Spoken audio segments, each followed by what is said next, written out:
All right, my friends, welcome back to the Justin Prince Show. We are live in my home studio here, and I have a special guest today that I'm excited for you guys to meet. So when I first met Tyler Hall, it was so interesting. I never had met him before.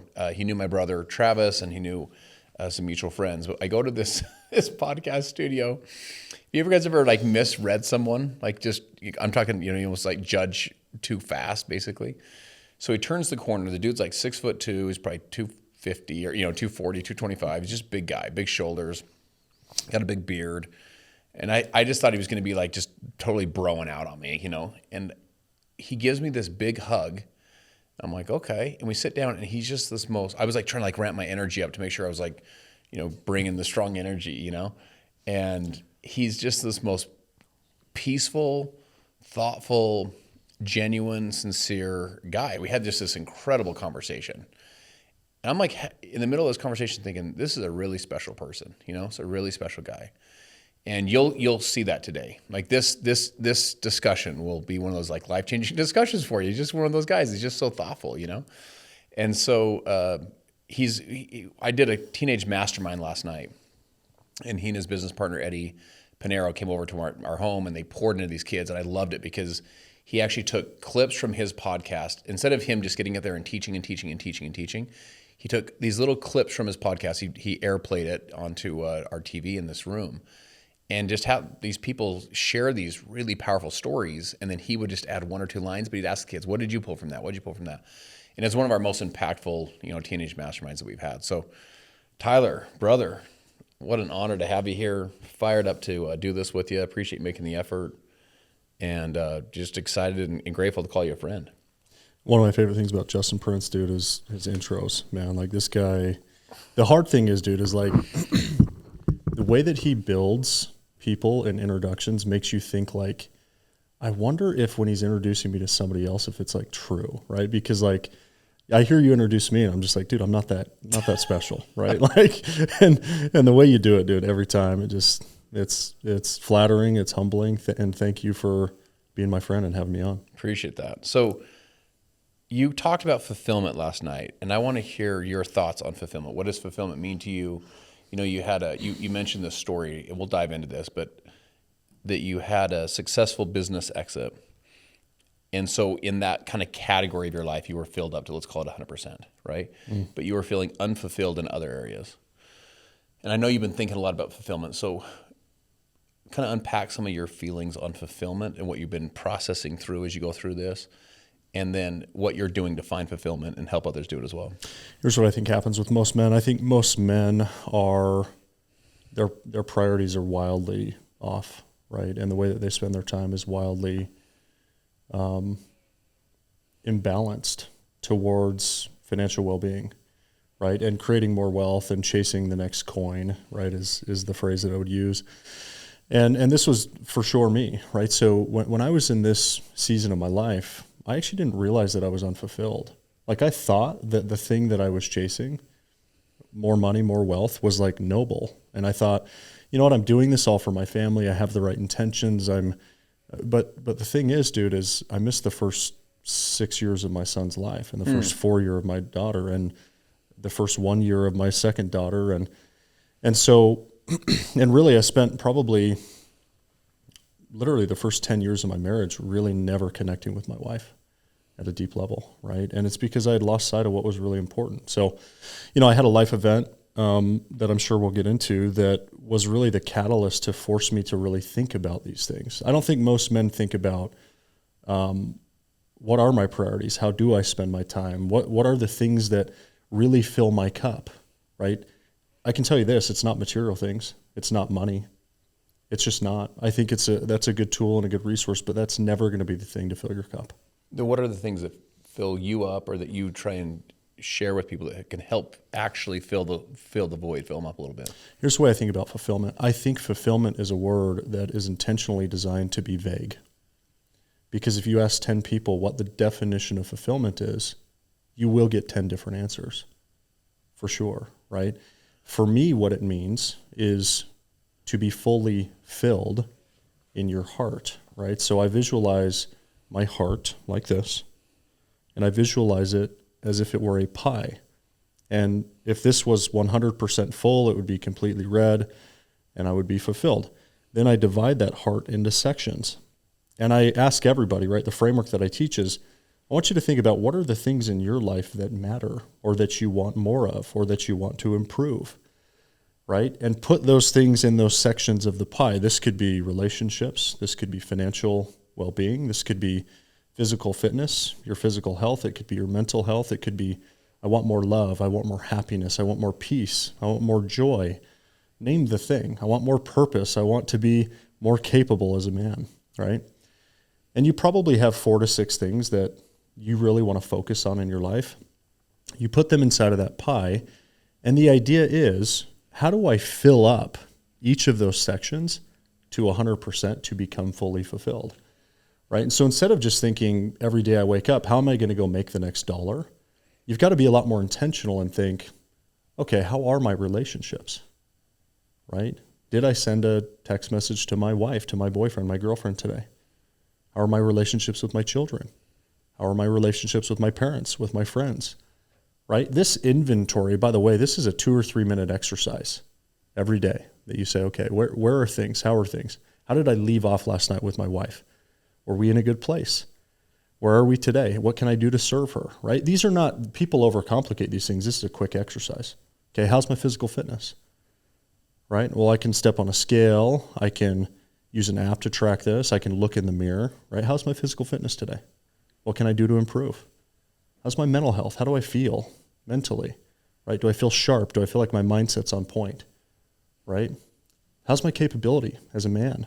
Do I feel like I can protect and provide and do these things? What's off there, right? So it's constantly on a daily basis taking an inventory of these things that matter, that make up this heart, this pie, and being intentional about how you utilize your time to fill those things. Do you feel like it's possible to, in essence, is it Pollyanna to say you can do all these at the same time? You know, or do you have to chase this one at the sacrifice of that one? I think it's totally possible. I think that it's probably unrealistic to think that these things are going to be fully maximized, right? I don't think that we ever reach a pinnacle in any discipline in our life. There's always room for growth, right? Levels, that's the nature of this brand. There are more levels always to achieve, right? But I do think that the goal should be, you know, how do I get these things to 80% out of 100 optimized across the board, right? Because if you think about this heart, if I've got 5 sections and all 5 of them are at 80%, okay?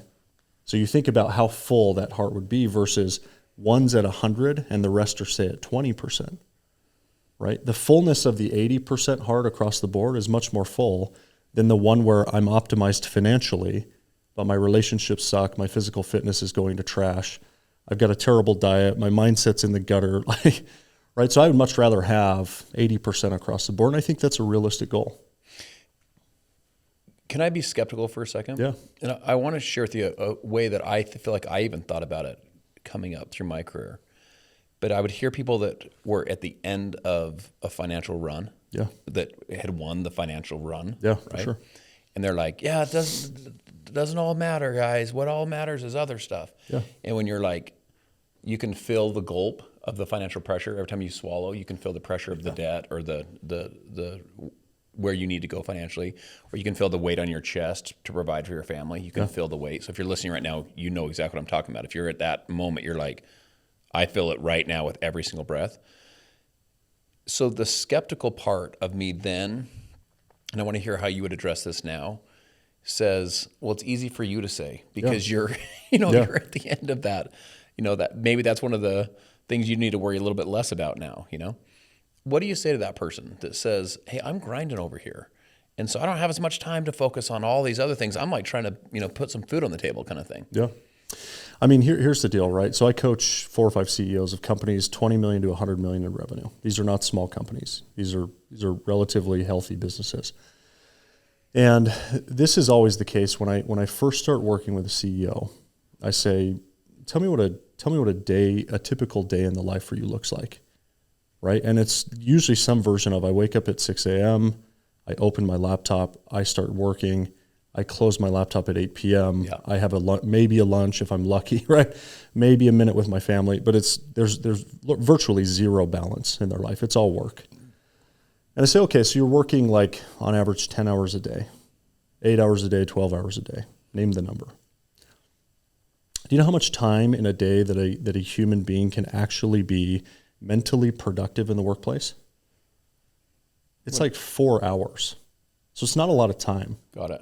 Right? And Tim Ferriss would even say it's less. He would be like, no, it's like an hour a day that you're like really productive. But it's like 4 hours. Like they've done a bunch of studies on like brain and cognitive, and it's like really your brain is only firing on all pistons for 4 hours a day.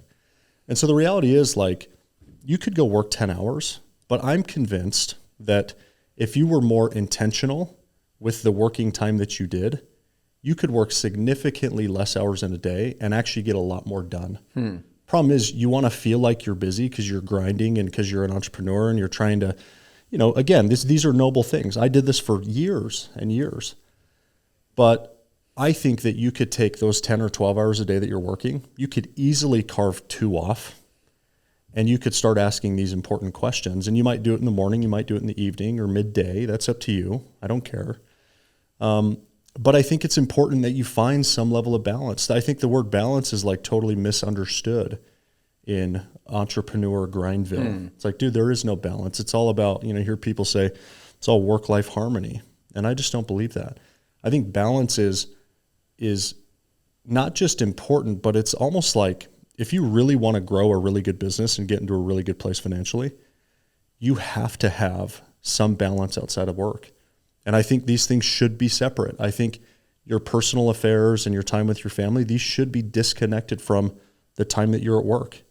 When you're at work, you should be laser focused. You should be on 100% present, not thinking about everything else going on around you. And then when you're home, you should be, again, laser focused and 100% present and on. And I think when you do that and you prioritize yourself outside of work, it creates energy that then translates back into work. And then instead of working 10 hours, maybe I'm working 6 or 7, but they're intentional and I'm still energized and I'm doing things that give me, and then I go back to my home place. And I think that's how you create a cycle that actually works. You know what was interesting? I was watching last night with those kids and you did it, we're having this discussion right now. So let's go back to this heart example. Imagine you divide it into a pie chart, right? You let them name what they want in the chart. Yeah. You didn't prescribe it. You didn't say, okay, so this one has to be this, then second is this, third is this. I think that's interesting. Like that you're saying to someone, I want you to kind of figure out what's important to you, and then let me help you to go get it.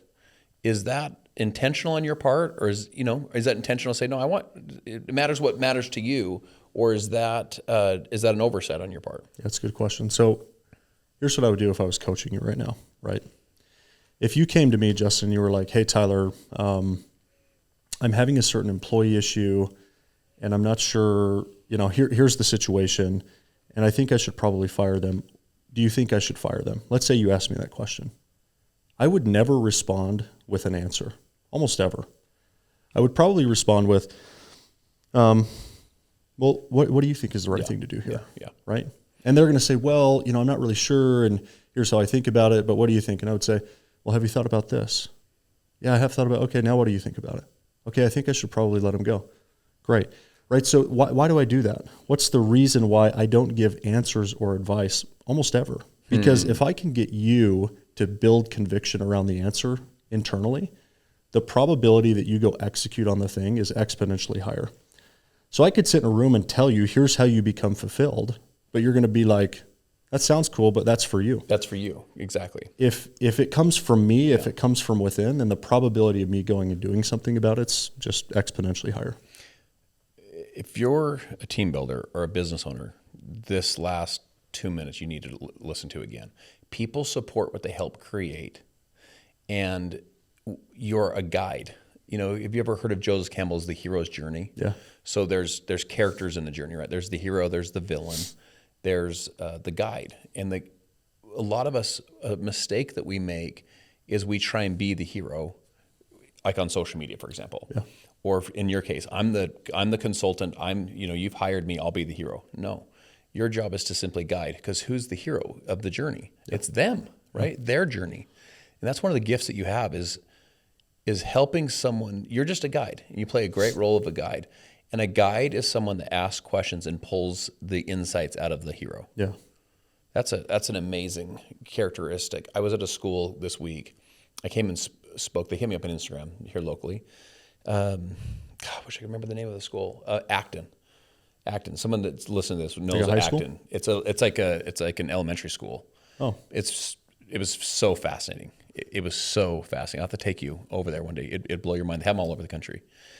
And the whole thing is the hero's journey. They don't call teachers teachers. They call them guides. The kids are called heroes. And the teachers very rarely, if ever, will just say you should do this. It's all questions. And it's all based from Socrates. So Socrates he just asked questions. And so another thing was so interesting, so you'll appreciate this. They had these charts around the school, and they said, before you come and ask the teacher a question, in this case, the guide, right, the teacher a question, you had to do 3 B's. You had to ask, did I use my brain? Did I think? So George Bernard Shaw said that 2% of people think, 3% of people think they think, and 95% of people rather die than think. Most of us haven't taken time to think. And just even these questions, where am I at with my physical fitness? Where am I at with my health? How intentional am I being? Yeah. Those are thinking questions, right? So did you ask your brain? Did you think? Did you ask a book? Did you research it? And then third is, did you ask a buddy? Did you ask a friend for the answer? So imagine if you're building a business, it's the same concept, right? It's like, hey, come to me with maybe some solutions. Did you dig into this a little bit versus just, the dependency? And your thing about those CEOs, one of the ways to build an organization where you can work less hours is to make it less dependent on you. You build an organization of competent people. You're duplicating competency down in the depths of the organization. So I'll have to take you over there. I think I was blown away. Yeah. I'll take you over and have you speak to these kids too. It was so funny. They thought I was famous. It was hilarious. Something you said I thought was really cool. Have you read the Harvard white paper called "Who's Got the Monkey"? Are you familiar with this? This is like right up your alley. I think you'd love this. Okay, so this was written in, I want to say, the late 70s. It's the most downloaded Harvard white paper of all time, and it is for a reason. It was reabridged, I think, in 2000 by Stephen R. Covey. Okay, here's the concept of who's got the monkey. Right, inside of organizations, and really inside of our life, okay, I think this applies broadly to life and business. Every problem that's brought to you as the man of the house, as the boss inside of your organization, as a manager inside of an organization, a subordinate walks in with a problem, okay? And that problem is representative in this white paper as a monkey on their back, okay? So they walk in, they take this monkey, they set it in the middle of the table, and they say, boss, here's what's going on. I have an issue. Okay, the boss, it's now up to the manager to decide what happens to that monkey, okay? So he has 3 options, right? He can say, cool, thanks, I got it. Worst option. I'll take it on my back now. Right? Or he can say, cool, understood. Let's just leave this for a while. The monkey's going to sit there, starve and die. There. Got it. Or he can say, here's the monkey back on your back, now go and do, okay? And so later in the white paper, it talks about the levels of initiative, right? And it says that people are ranked. Everybody has a different level of initiative between a scale of 1 to 5. 1's being people who wait to be told what to do. 5's being people who identify problems, they identify solutions, and then they go and do and return and report. Okay? And then there's 3 in between that I'll save for you to go and read about, okay? And so there's this concept that, a lot of people think you either have initiative or you don't, right? A lot of leaders, I talk to leaders all the time and I say, tell me in your company, how many 1s do you have? How many 2s? How many 3s, 4s, 5s? Okay, and we rank it. And I say these 1s, 2s, and 3s, these low levels of initiative takers. Do you think that this is predominantly, what is the issue? Are these just the wrong people? Almost always, yeah, it's just the wrong people. These are just, you either have it or you don't.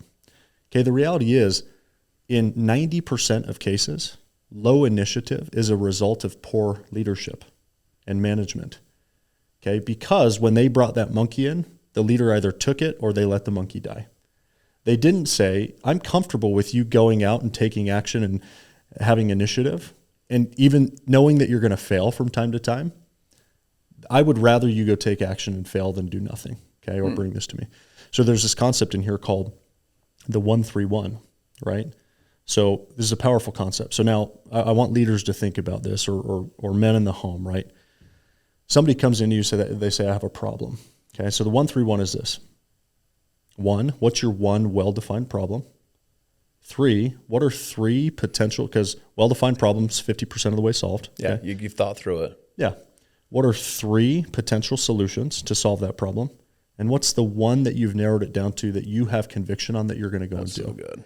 Okay, so this is a simple concept. So now, anytime somebody walks into my office, okay, or to your office, you just simply say, what's your 1-3-1?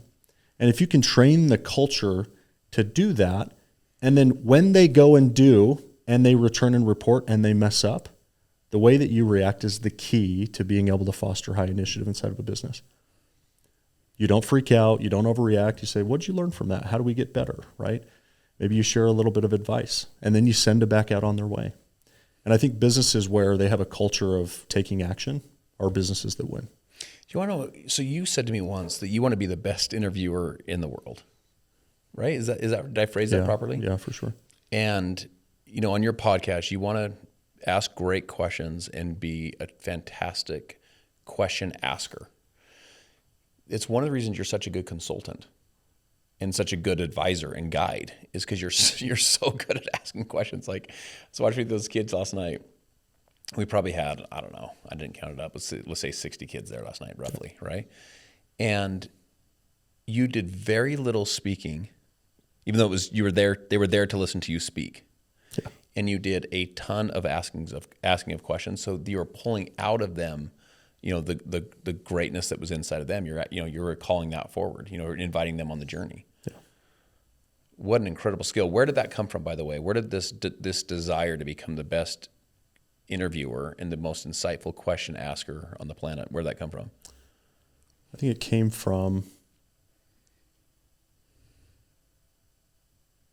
a couple of things. I mean, you know, one of them, I think a lot of the way that I act and behave, one of the words that I'm probably described by the most is that I'm calm, right? People are like, dude, you seem like very calm all the time, right? And it's true. I feel really calm in my life. But if you would have met me 2.5 years ago, prior to going through this, you know, accident, this family life event, totally different person. Really? So I think there was a lot of like sort of literally mental rewiring that happened through that process. And part of it was just to slow down, to calm down, to listen more, to speak less, to be really thoughtful when I was going to speak. So I don't know that I have a great answer, but you know, I think one of them was I'd started getting interviewed after I sold my company. All of a sudden, everybody wanted to be my friend, right? And started doing more podcasts and things like this. And I realized, like, man, just most podcast hosts are just missing the mark. They're just missing the mark. And I thought, dude, I have this powerful story to tell, and the host is talking 50% or more of the time. Mm-hmm. And so I just thought, man, they're missing an opportunity here. Then I started listening to a lot of podcasts, interview style podcasts, and realizing, like, there's not many people out there that I would consider great interviewers that do this really, really well, that show up incredibly prepared, that ask really thoughtful questions, that know, this is probably the main skill, know when to pull threads and when to leave them. Mm-hmm. And so I've just been a student of the game the last year since I launched the podcast, and the goal is to improve every single episode. Mm-hmm. And I think I win if anecdotally at the end of the episode, the guest says that was the best interview I've ever done. And it happens most of the time. How about mine? You started, your business was primarily in the car business, and you kind of have a passion in that world. So walk us through what that business was, because I want to get into this life event. We've kind of talked about it without getting into it, but I feel like to tee up the life event, you kind of have to get into the business first. Yeah. And, walk us through what was happening in that business and how you got that thing started and where you guys ultimately took it. Yeah. So, I'll share the Reader's Digest version here, but it's hard to, sort of put 10 years into a short amount of time, right? But so fast forward to college, was going to school full time, working full time, and saved up enough money to buy my first car. So I'm 21 years old. I buy my first car. I realized I got a great deal on this car. I listed it. I sold it. I flipped it. I made $1,000, and that to me at that time was like life-changing money. Right? I did it again. Realized I got a great deal. I listed it. I sold it. So I started flipping cars, and I bought and sold the next 90 days like 20 cars. I remember walking into the DMV one day, and this nice old lady's like, "Hey Tyler, good to see you again. Like, do you have a dealer license that you forgot to put on file with the DMV?" I'm like, "No." She's like, "Are you a broker? Are you a wholesaler? Do you have any sort of license to do this?" I'm like, "No." Like, I had no idea what she was talking about. So just to give some context, Yeah. you need to have to flip that many cars. Yeah. Like if you wanted to buy and sell a car or two a year for yourself, kind of thing. At some point, you know what the threshold is? It's 3.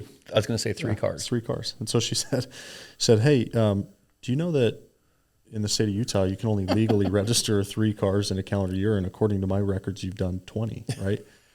And I was kind of like deer in the headlights, like, oh shit, like what does this mean, right? And so I was like, okay, like at this point, by the way, I was like balling. I had like 30 grand of cash from flipping cars and was killing it, right? So I'm like, cool, do I need to pay a fine or something? Like, I'm fine to do that. She's like, "No, this is like a more serious matter. This is actually a Class B misdemeanor. I'm supposed to report you to the police, and like you could go to jail for this." And I'm like, "Excuse me?" Right? So like I went from like hustling, flipping cars, thought I was cool. And she goes, "Look, I'm not going to report you to the police. Here's a packet to apply to become a dealer." I went through that. I realized like, this is not me, dude. I'm not a car dealer. I'm like a kid going to school and working. And anyways, long story short, I end up over the next 2 years, I partner with a dealership, start using his license. I buy and sell 200 cars. I end up developing software that helped automate the sourcing of these vehicles just for myself. And then sort of by accident started licensing that software to dealerships. So I had about 20 customers using this technology. And by the way, this was like before like cloud base was even a thing. So this was like thumb drive, install base on your machine, the whole deal. So I did that. I learned a lot about the auto space. I ended up becoming, one of my customers needed a bank line to be able to buy inventory. They call this floor plan. And he bought wrecked vehicles, and so banks wouldn't lend him money. And I was like, "Dude, I know your business. Like, I'll give you a loan," right? So I gave him a loan, and I was involved in that for 3 years. So every car that we bought and sold, I saw the transaction amount. I saw what we bought for it. I saw how much it cost to recondition the car, and then how much we sold for it and how much profit we made. And so in certain cases, we would lose money, and I thought, man, how did we lose money on this deal? What kind of data are we utilizing to like know how much to pay for these vehicles? Is there any way to get more private party vehicles versus auction? Private party tends to be a lot better, right? So I started developing this thesis in college. Fast forward, I go spend the next 8 years at 2 early stage tech businesses, Domo and HireView, which you probably know. These companies, one of them went public, one we sold to a private equity group for a bunch of money, and did well on those deals too. 2018, launched a car dealership, incubated a software business there called Drivably. Spun that out in 2019, raised a bunch of venture capital, first company in North America backed by Porsche. And that business ended up being a really good business. And, it was certainly several near-death experiences, huge roller coaster. When we stuck around long enough, COVID happened, and we rode those waves, and it really benefited our business. So October of 21, we sold that company to a public company called ACV Auctions. And, here I am, 30 years old and wealthy and 3 healthy kids and a healthy marriage. And, I felt at this stage of my life pretty untouchable, and things would change pretty shortly after that. Walk us through that phone call. Like, walk us through what happened with your wife. Yeah. So let me share this. There was a moment that happened 1 month before that. That's a detail that I think is really important context. I'm a highly spiritual person. I believe that God has his hand in all of these things. I don't think anything happens by chance or by accident. February of 22, I'm traveling. I'm in Houston, Texas. I jump onto an elevator at my hotel. I'm in a Marriott. The elevator doors are closing. Guy sticks his arm in to stop the door, walks in, and I just simply say, "Hey, man, how you doing?" And he looks at me dead in the eyes, and he says, "I'm not doing well." He said, "I had to bury my 26-year-old son today." And he said he was a good kid. It wasn't drugs. It was a total fluke accident, and I'm heartbroken. And he said, "I don't know who you are, man, or if you have a family or kids, but if you do, just hold them really close because you never know when it's going to be their last day." And the door's open for him to get off. I open my arms. I give this man a hug, and I'm kind of in shock. Just like, dude, that never happens. Normally, it's like, "I'm good. How are you?" Yeah, right? Of course. You don't expect that. Of course. Door's closed, dude, and I just lose it. I just break down. I'm an emotional guy, and we go up a couple more floors, and my door's open, and I get off, and just crying. I call my wife. I FaceTime my wife, and I just say, "Hey, I just had this experience that was really impactful. Like, here's what happened." And I said, "I'm so sorry I haven't been there more for you and for the kids, and I just feel like I haven't been a great father, a great husband, and I just love you guys so much, And she gave me a ton of grace and was super kind about it, and that was it. And I journaled that experience. Okay, exactly 1 month later, literally almost to the day, I'm in New York City. I'm at basically on Wall Street at NASDAQ presenting with the CEO of the parent company that acquired our business on CNBC. This is like a big deal for an entrepreneur, right? Your goal is like ring the bell at Wall Street, like, at NASDAQ, and like go on TV. Be on CNBC. Be known by the world, right? It's like, so we do a dry run on the last day of February. It's a Monday. I wake up Tuesday morning, March 1st, 2022, from a call from my mother-in-law. And immediately I knew something was wrong. So instead of answering the phone and saying hello, I said, "What happened?" And she said, "Brooklyn," who's my wife, her daughter is being rushed to the hospital in an ambulance. And she said, we don't exactly know what's going on, but she was unconscious and doesn't look good, right? You should probably get home. So here I am, literally a couple of hours before, I'm like, lights, camera, action, CNBC, biggest probably moment of my career. And I get this phone call. So I text my assistant. I said, "I got to get out of New York City." Car shows up, jump in the car, and all I can feel in this moment is this extreme level of hopelessness, because I'm as far away as you can be from Arizona. I'm in New York City. Yeah. I'm in the middle of the city. So like we're in traffic. Getting around's not easy. I'm trying to get to the airport. I'm just hopeless. But you know what? I have an ounce of hope, because up to that point in my life, when bad things happened, they just got better.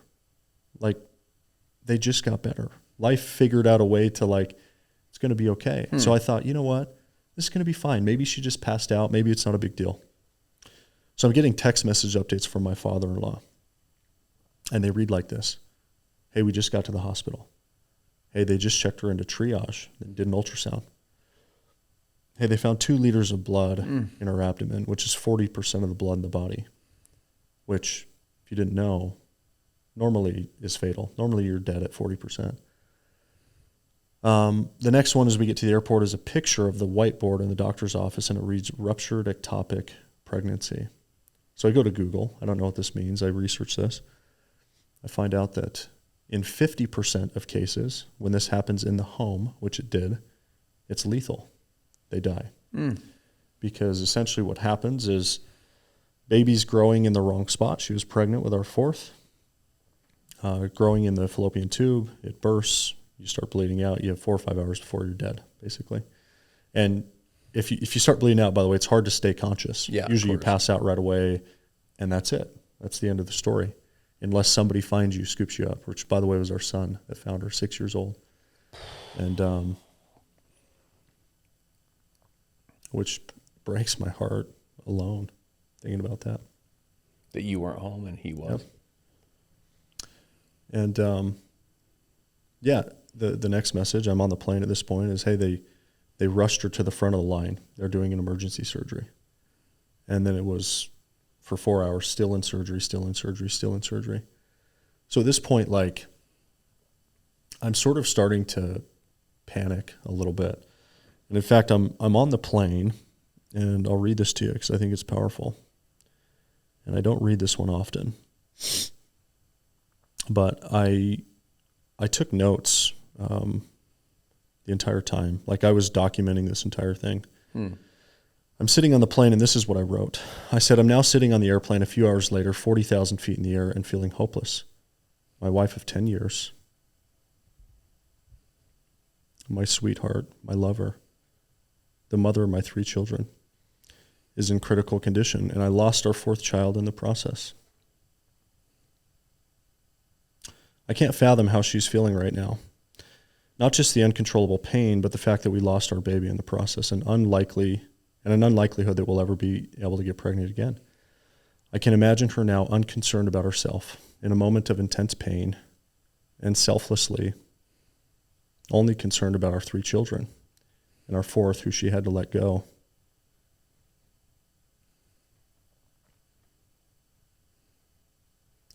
It's hard. In order to save her own life. I feel so guilty that I'm not there for her, with her, in this moment of struggle. I can't imagine what my life would be like without her. You're writing this as you're on the plane heading home. Yeah, these are the exact words. I'd be inoperable. I'm incapable of providing the same love and tender care that she does for our children. I know that she's going to make it through this. She has to. God knows that I'm nothing without her. He knows that our children have needs that only she can fulfill. So she'll be okay. And this line here is sort of what started me down this thought path, right? In moments like these, it immediately takes me to a place of reflection. Who am I? Can I be doing better? What is the most important thing in life? What is life all about? Does God exist? Is he real? What is that? Relationships are so much more fragile than they may seem. Never take them for granted. Cherish them, like the man on the elevator said. Your wife and your children are the only thing that matters, the only thing. In moments like these, that counsel feels all too real. More real than I want it to feel.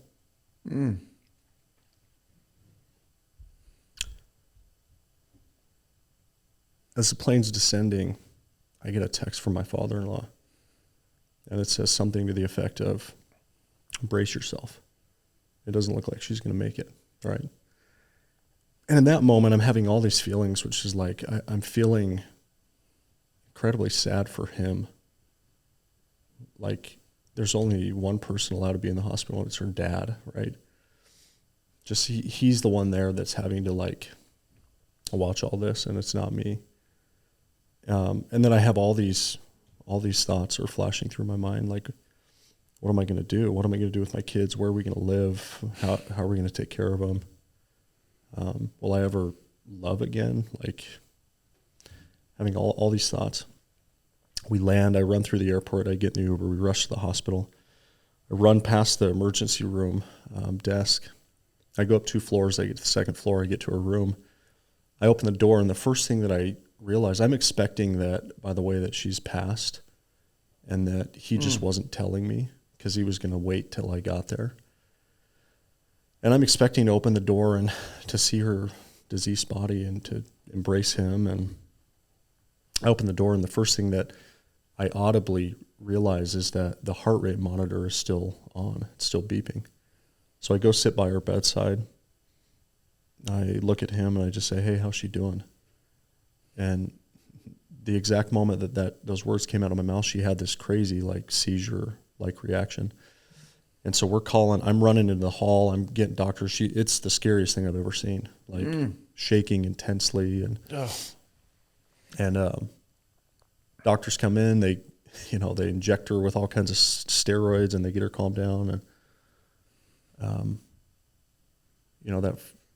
that night was the longest night of my life. I'm just waiting hopelessly, like, for that thing to flatline, right? I'm staring at the heart rate monitor.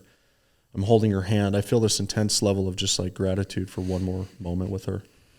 And we get through that night. We get through a second and a third. Lots of miracles happen in those 3 days, by the way. it's why my faith in God is what it is today. And we get to that fourth day, and I'm sitting by her bedside, and she's coming out of this sort of state of almost comatosis. And at some point I say, "Hey, do you remember that seizure that you had? What happened there?" And she said, "Yeah, when I heard your voice for the first time, it gave me life."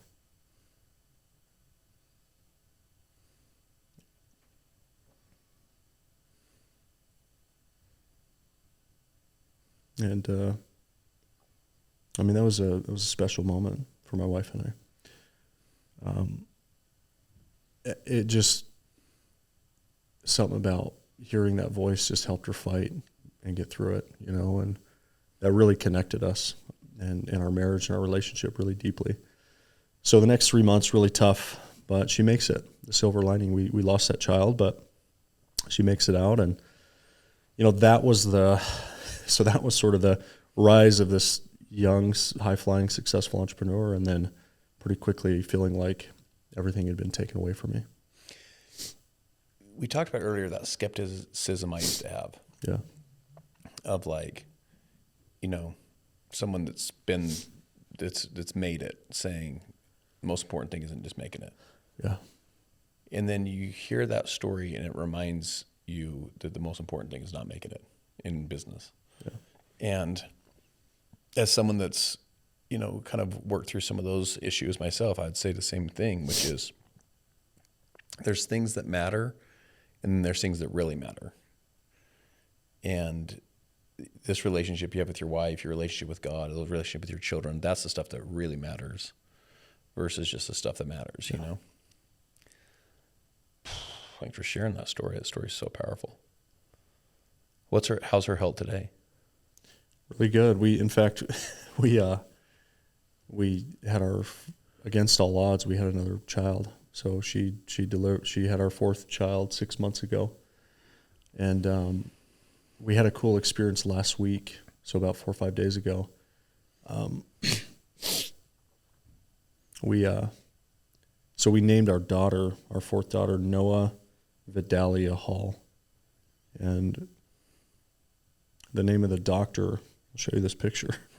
Showing your kids last night, was Dr. Vidalia Poku. And this is her right here. I'll show you. So that's her with our baby. Oh, that's such a beautiful picture. And she actually, so we hadn't seen her since the hospital. She wasn't my wife's doctor. It was an emergency situation. That woman has a vibrancy of life that you can feel through that picture. Dude, there are certain people on this earth that I'm not convinced are human. Like they're like angels. I can feel it from her. I'm serious. You can feel it. So, my wife really had to work up the courage to take our new baby in there because she's like, dude, this woman saved my life. Like, how am I going to handle this situation, right? So we went over to her office and we walked to the reception desk. My wife says, "Hey, we're here to see Dr. Poku." And they're like, "Cool, are you a patient? Do you have what's your name, birthday?" And my wife's like, "No, I'm not. I'm not her client. We just have a gift for her that we wanted to bring." So they go grab her and she comes out and she doesn't recognize us. She's like, "Who are," because, she's doing all kinds of cases all the time. And my wife very emotionally says, 2 years ago I had a ruptured ectopic and you were the one that saved my life. And then she recognized her and me. And we said we decided to name our daughter after you. And that was just a cool,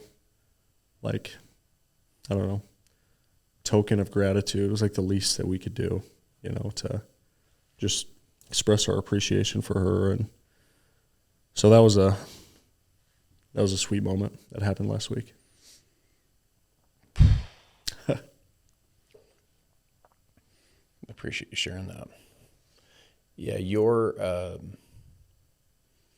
your sensitivity to your emotions is one of the things that sets you apart. Like your sensitivity to you just live close to the emotion, of life. It's really a part of that rewiring.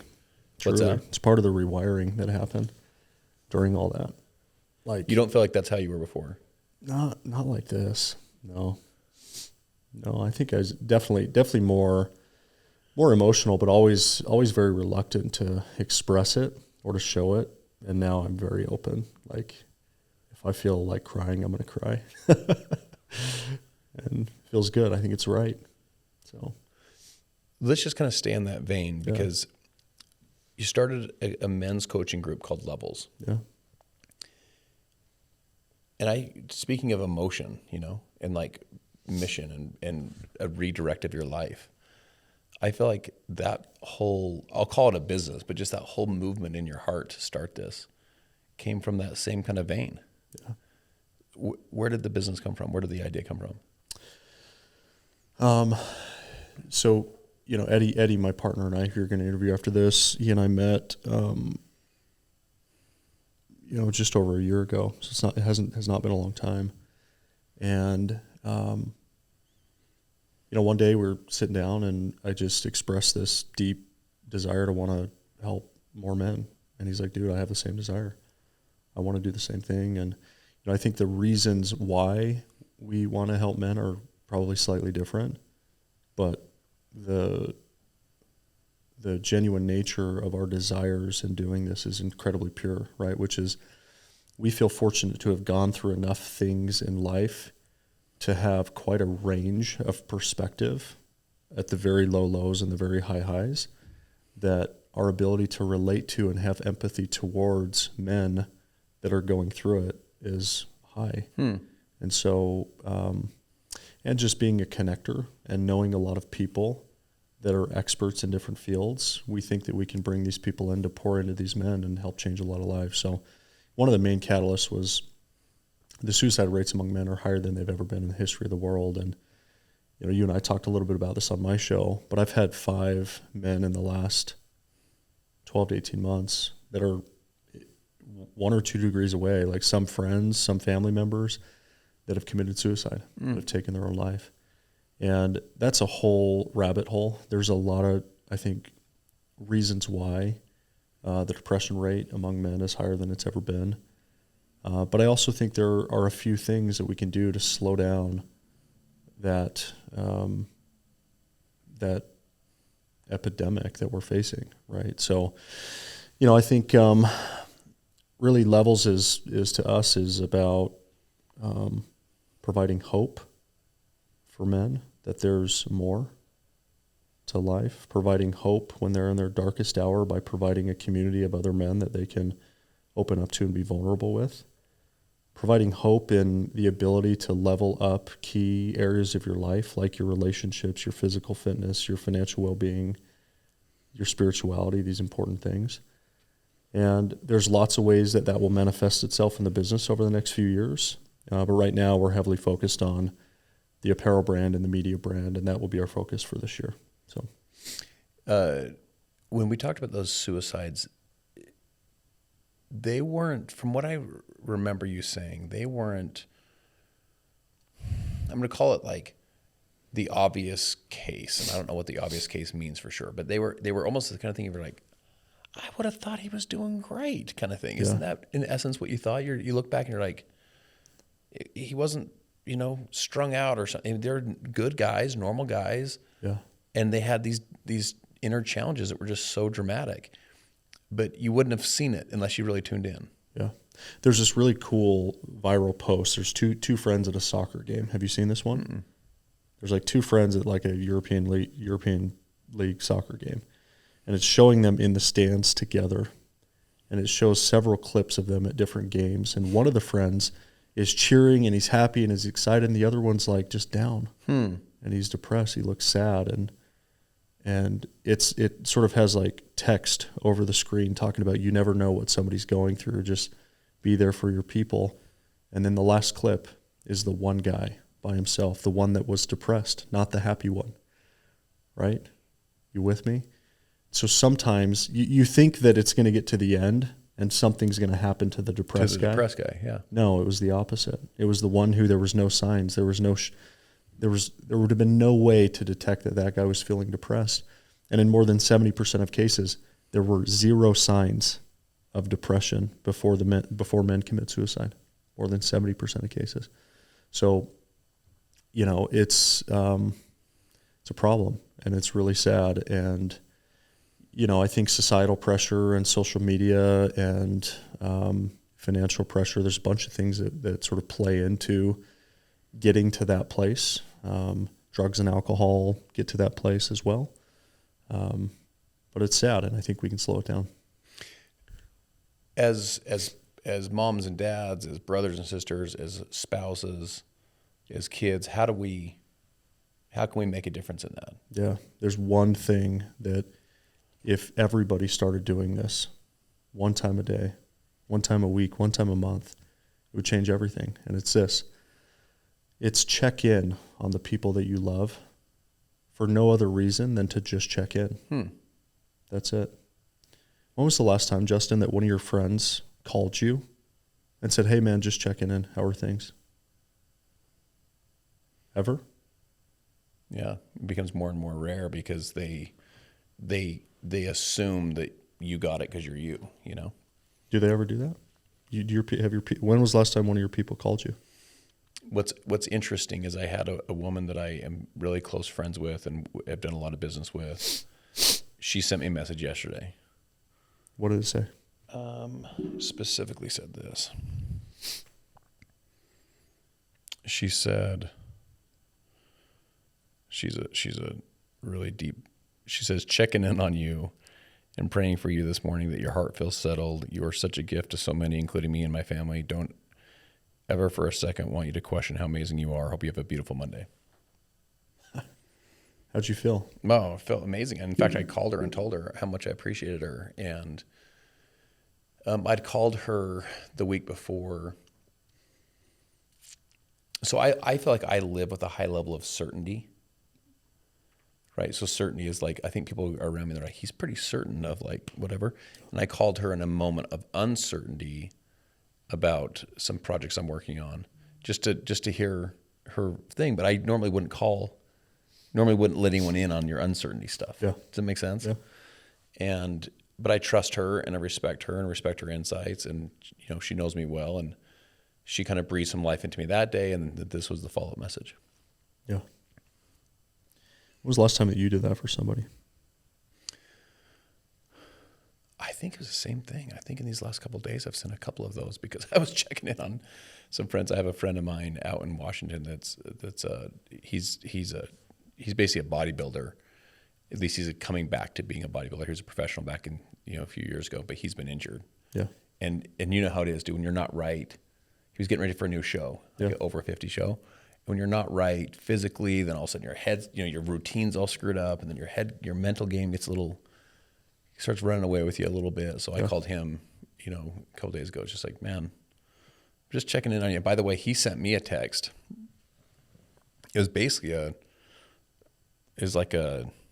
read it to you. It's one of those texts you read and you're like, yo, bro, you good? So this is his text to me. He says, hey guys, it was to me and a friend of ours. I need to ask a favor. Consider you two some of my best friends. I need some prayers. Prayers of strength, prayers for healing. Today is 3 weeks. Yesterday I realized that my whole left pec is pretty much paralyzed at this point. I can barely do a push-up. You got to understand this guy was a professional heavyweight bodybuilder. So his physique and his strength is part of his identity, right? I'm struggling, being in the gym, being strong, and the love of that is part of my identity. It's a big part right now, and I'm feeling super lost. I'm going to 2 doctors a day. Just feels like it's been too long for the swelling not to go down and return. I'm really afraid. I'm really lost. Thanks. So I was like, dialed him right then, But I've been calling him the last number of days just to be like, yo, just checking in on you. Yeah. So I do this with my friends now. Everybody that I care about. And the first time that I do it with people in my circle, my friends, they're like shocked. They're like, no, dude, seriously, what do you need? Like, are you good? I'm like, no, seriously, just checking in. You doing okay, right? Now my friends know that the majority of time that I'm calling them to just check in and make sure they're doing okay, right? So that's like step one, right? Is like, if you just once a day, this takes you 30 seconds. You just think about one person. You send a note. We did this at your Yeah. your men's retreat. Yeah. You send a note. You say, hey, just checking in. You remember some of the messages that came back during that retreat? So powerful. So powerful. Okay. So here's like the next level to that. The next level is God has blessed all of us with this one unique gift, which is called intuition. And if you can tap into that intuition on top of doing this and really try to understand and think, who needs my message today? And then listen to that intuition and send it to the people that come into your heart and your mind, it will go to another level. You'll see that the majority of these people will respond with, dude, I needed to hear that today. Thank you, for one reason or another. And, I think the sort of masterclass version is to actually pray and ask God for a heightened sense of intuition and his help in identifying who are the people that need me today the most. And sending those messages, and depending on the response, being willing to pick up the phone and call and say, hey, your message back to me. Tell me more. What's going on? How can I be helpful? What else? What else? And just listen. And that in and of itself, man, will change somebody's life. It'll change everything, because now they know when I'm in my moment of darkest hour, I know there's at least one person who will take my call, that will listen and not judge and not overreact and not just be quick to give advice. And so I think that's one principle that if the world did it, the world would be a different place. What was the quote you shared last night? Basically, you said that the impact of our life is how we make others feel. I'm completely butchered that. Did that give you enough direction of what that quote was? Because it was one of the most impactful things that you said last night is, and again, I need to write this one down so I can commit it to memory. Can you pull that one up? Yeah. Because it goes right in line with what you're saying right now, which is, there's things that matter, and I think making $1 and so on matters, but there's things that really matter, and it's the way we treat humans. So share that insight. Yeah, the quote is this, and I believe this is Seneca: a life is not important except in the impact it has on others' lives. So a life is not important except for the impact it has on others' lives. What does that mean to you? That is the purpose of our life, right? And the other thing I shared is, I love this. I heard this from Jimmy, and I love it, and I think it's so true, is when we get to the end of our lives, we're not going to be remembered by how rich we were or the things we had or our physique or anything. We're going to be remembered by the way that we made other people feel when we were with them, right? And so I think that's powerful. And I think you can think about, if I said, hey, who are the people that when you're around them, who are like 2 or 3 people, when you're around them, dude, they just breathe life into you. You have more energy. You feel really good.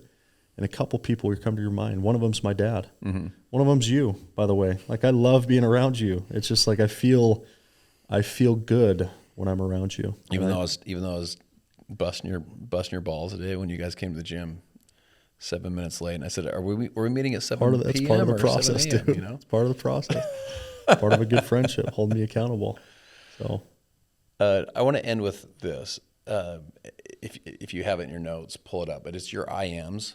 Yeah. You built these really powerful and really clarifying I am statements that define who you are, and to your point, it even holds you accountable to your best self. Yeah. And it's one of the exercises you taught at your retreat, but it's something that when people hear this, you'll be able to tell that you really went the extra level with this. Yeah. Right? You really dug in. Okay, who am I? What do I want to? How do I want to show up in my life? And as you listen to this, I want to encourage all of you to start asking yourself, like, your I am statements that are the ones that are telling the truth about you, and digging down to those deeper levels and helping you to hold yourself accountable to the person you're born to be. Yeah. So would you mind sharing those? I am a child of God with potential beyond human imagination, a father to 4 sacred children and a husband to a loving wife, a machine. My habits and routines cannot be broken. A man of my word, I do what I say I'm going to do. A doer, watch my feet, not my lips. A long game player, not distracted by instant gratification. An acceptor of people, my ability to judge does not exist. I lift others and always bring good energy. I don't take things personally because I know who I am. Full of love for my fellow man, even tempered because I stay present. My sword is sheathed, and I will only use it if absolutely necessary. A calm and kind man, but not to be taken lightly, called to change the lives of millions of men through my example. Brother, you're living that, because that is aspirational. That is both who you are, and that's also who you were born to be. That's aspirational stuff. And that's calling forth the best version of yourself at all times. And both when I watch you from afar, but more importantly, when I watch you when we're together, you are that person. And just grateful to call you a friend, bro. It's funny. I was making you guys breakfast this morning. You're welcome for the breakfast, by the way. I was making you breakfast this morning, and I was like, I actually, I would call you a full blown friend of mine. Do you know what I'm saying? Like, it's past just like we're acquaintances. Yeah. And when you're at my crib eating eggs and toast, I guess that's when you break the barrier. But I just am grateful and consider myself blessed to have you, in my corner and as a friend. Likewise. Thank you. Love this conversation. I want to do about 50 more, dude. Okay. You got it. Thanks for having me. Love you, bro. Honored to be on.